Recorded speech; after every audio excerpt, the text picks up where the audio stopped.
Comment créer un produit qui répond réellement aux besoins de votre client?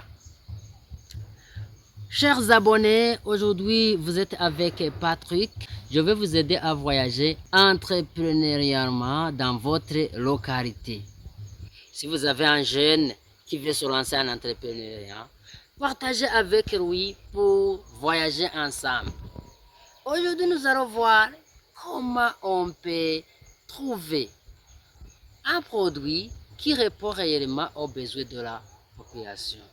La première étape, il faut regarder, il faut analyser, il faut voir ce que vous-même vous avez besoin. Regardez toi-même ce que tu as besoin. Sachez que même tes voisins en ont besoin. Supposons par exemple que tu veux acheter un simple savon. Tu ne trouves pas un endroit où tu peux acheter ce savon. Ça signifie que même tes voisins ont manqué là où acheter ce savon. Ce qui signifie directement que c'est un besoin de la population. Dans ce cas, tu vas soit produire toi-même les savons ou bien aller les acheter quelque part pour venir les vendre dans ta localité. Ou bien la population trouve des savons, mais des savons qui ne sont pas de qualité. Alors c'est à toi d'analyser ce que la population dit à propos de ce savon et voir s'ils sont satisfaits. S'ils ne sont pas satisfaits, alors si la population est satisfaite, à ce cas, c'est bon. Mais si la population n'est pas satisfaite, c'est une opportunité pour toi pour voir ce que tu peux en faire dessus. Alors, si vous trouvez que vraiment le savon n'est pas de qualité, la population parle mal de ce savon, c'est à toi alors de saisir cette opportunité et commencer à apporter quelque chose de bon. Ou bien alors, la deuxième étape de voir ce que la population a besoin.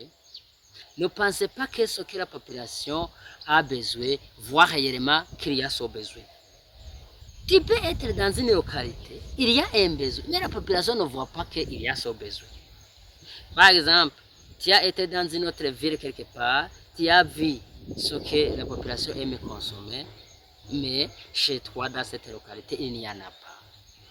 Dans ce cas, comme la population ne connaît même pas ce produit, ils ne peuvent pas te demander d'amener ce produit. Dans ce cas, il faut aller dans cette ville, acheter ce produit, venez dans votre localité, tu vas distribuer gratuitement bien sûr, pour voir réellement si la population aime le produit.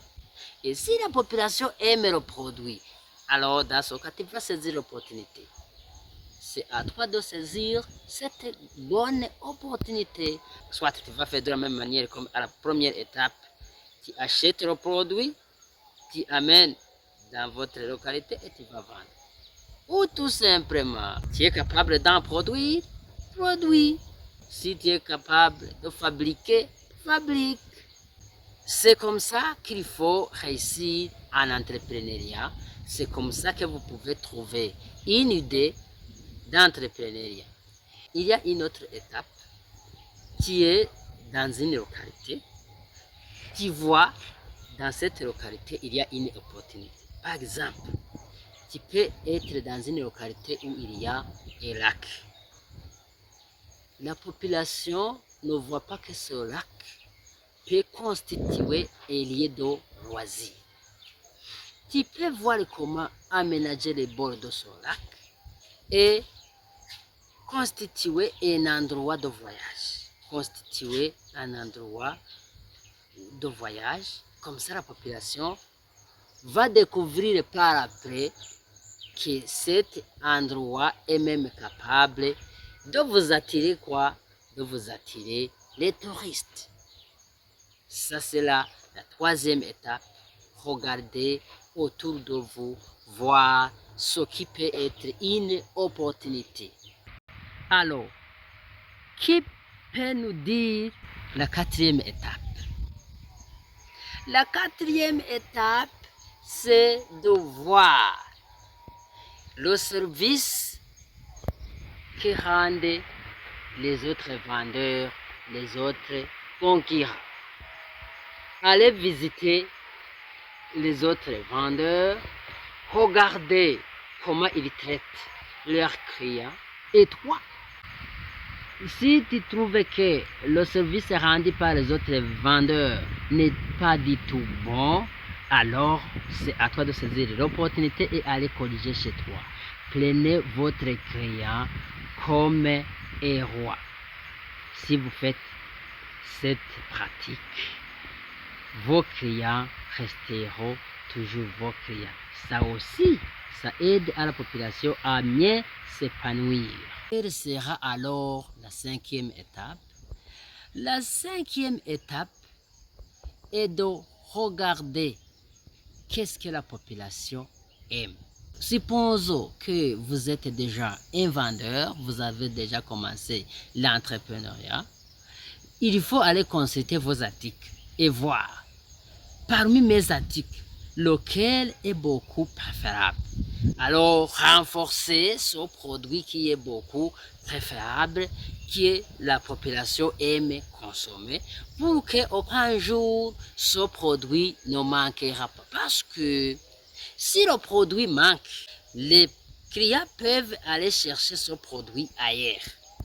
Et lorsqu'ils vont ailleurs, c'est une mauvaise chance à toi parce qu'ils vont découvrir ce que font les autres vendeurs, vos concurrents. Alors, pour garder les clients toujours chez toi, il faut voir parmi les produits que tu vends, le produit le plus préféré, le produit qui est épuisé premier, le produit qui est consommé beaucoup dans votre localité. Amenez ce produit au maximum.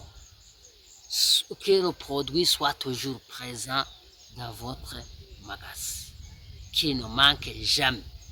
Si vous avez parcouru toutes ces étapes et que vous ne trouvez rien qui répond à votre besoin de trouver un produit qui répond aux besoins de votre population, il faut alors faire recours à la sixième étape, écouter la population.